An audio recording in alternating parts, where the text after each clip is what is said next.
हरे कृष्ण। श्रीमद् भागवत गीता समझने के लिए हमें सर्वप्रथम पांडवों की वंशावली को समझना होगा। आइए शुरू करते हैं। राजा दुष्यंत ने रानी शकुंतला से विवाह किया। उनकी संतान का नाम भारत था। भारत के पुत्र प्रतीक ने रानी सुनंदा से विवाह किया। रानी सुनंदा ने राजा शांतनु को जन्म दिया। राजा शांतनु की दो पत्नी थी, माँ गंगा, माता सत्यवती। माँ गंगा जी के एक पुत्र थे, भीष्म पितामह। माता सत्यवती के दो पुत्र थे, चित्रांगद और विचित्रवीर्य। भीष्म पितामह ने आजीवन विवाह न करने का प्रण लिया था। चित्रांगद की प्रारंभिक अवस्था में ही मृत्यु हो गई और विचित्रवीर्य की विवाह के पश्चात मृत्यु हुई।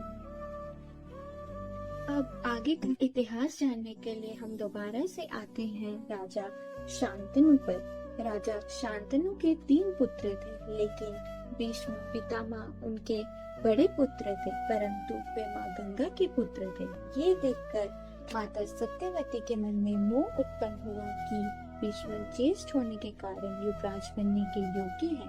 यही शंका उन्होंने राजा शांतनु के समक्ष रखी, परंतु राजा शांतनु कदापि न माने। इसीलिए माता सत्यवती ने राजा शांतनु से विवाह न करने का निर्णय लिया, जिससे राजा शांतनु चिंतित हो गए। अपने पिता की ये स्थिति देखकर युवराज भीष्म को इन सब का अंदेशा हुआ और अपने पिता का ये दुख देखकर उन्होंने माँ गंगा की शपथ लेकर प्रण लिया कि वे आजीवन विवाह नहीं करेंगे और हस्तिनापुर का दास बनकर अपना जीवन व्यतीत करेंगे। फिर माता सत्यवती के 2 पुत्र चित्रांगद और विचित्रवीर्य थे। चित्रांगद की प्रारंभिक अवस्था में ही मृत्यु हो गई, तो आगे का इतिहास हम विचित्रवीर्य से देखते हैं। विचित्रवीर्य के लिए भीष्म पितामह काशी राज के पुत्रियों के स्वयंवर में गए और अनेक राजाओं को प्रहास कर काशी राज की तीनों पुत्रियां अंबा, अंबिका और अंबालिका की स्वयंवर में विजय प्राप्त करी और उन्हें लेकर हस्तिनापुर आ गए ताकि उनका विवाह विचित्रवीर्य से हो जाए। ये बात जब अंबा को पता चली तो उन्होंने बताया कि वे अपने मन में ही राजा सल्वा को अपना पति मान चुकी हैं। तो भीष्म पितामह ने उन्हें राजा सल्वा के पास भेज दिया। राजा सल्वा ने अंबा से विवाह करने से मना कर दिया। फिर अंबा ने भीष्म पितामह को कहा, आपने मुझ पे विजय हासिल करी है, आप ही मेरे साथ विवाह करें। किंतु भीष्म पितामह की प्रतिज्ञा के कारण उन्होंने विवाह करने से मना कर दिया। अंबा रुष्ट हो गई और उनको श्राप दिया कि वे उनकी मृत्यु का कारण बनेगी और अपनी सहायता के लिए भगवान परशुराम के पास गई। भगवान परशुराम ने उनको सहायता का वचन दिया और भीष्म पितामह को बुलावा भेजा, लेकिन भीष्म पितामह नहीं गए। क्रोधित होकर भगवान परशुराम उनके पास गए और उनमें भयानक युद्ध हुआ, लेकिन देवताओं ने इसे बंद करवा दिया। फिर अंबा वन में गई और महादेव की तपस्या कर वरदान प्राप्त किया कि वे अगले जन्म में भीष्म पितामह की मृत्यु का कारण बनेगी।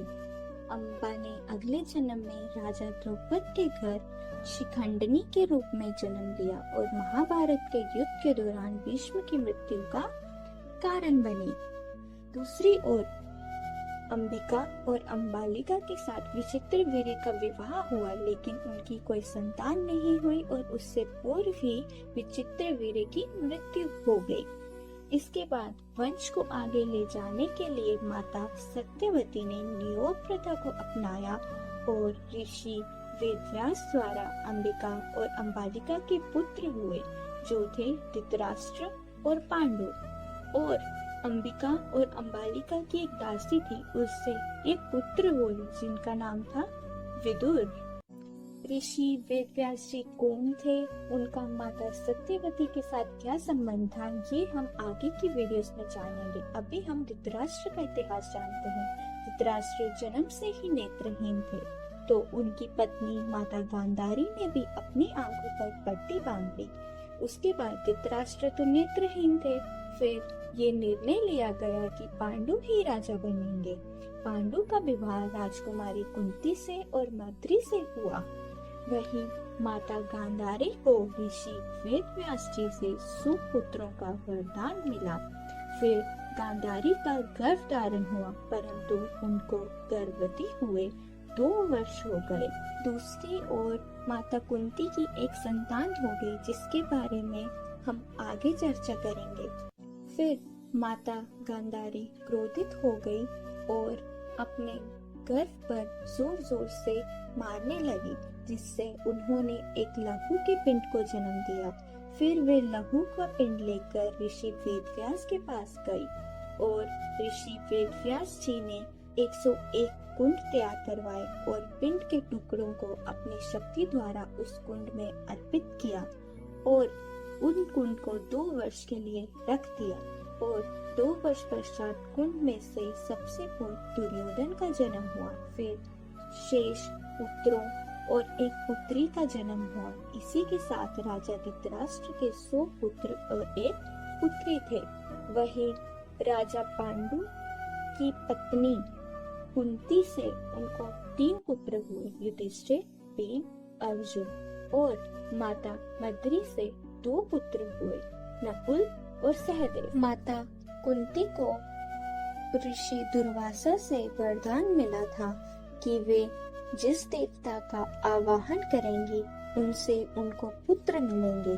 इसकी जांच करने के लिए विवाह से पूर्व ही माता कुंती ने सूर्य देव का आवाहन किया और उनको पुत्र प्राप्त हुआ, जो थे कर्ण। लेकिन माता कुंती ने उन्हें नदी में प्रवाह कर दिया क्योंकि वे कुंवारी थी।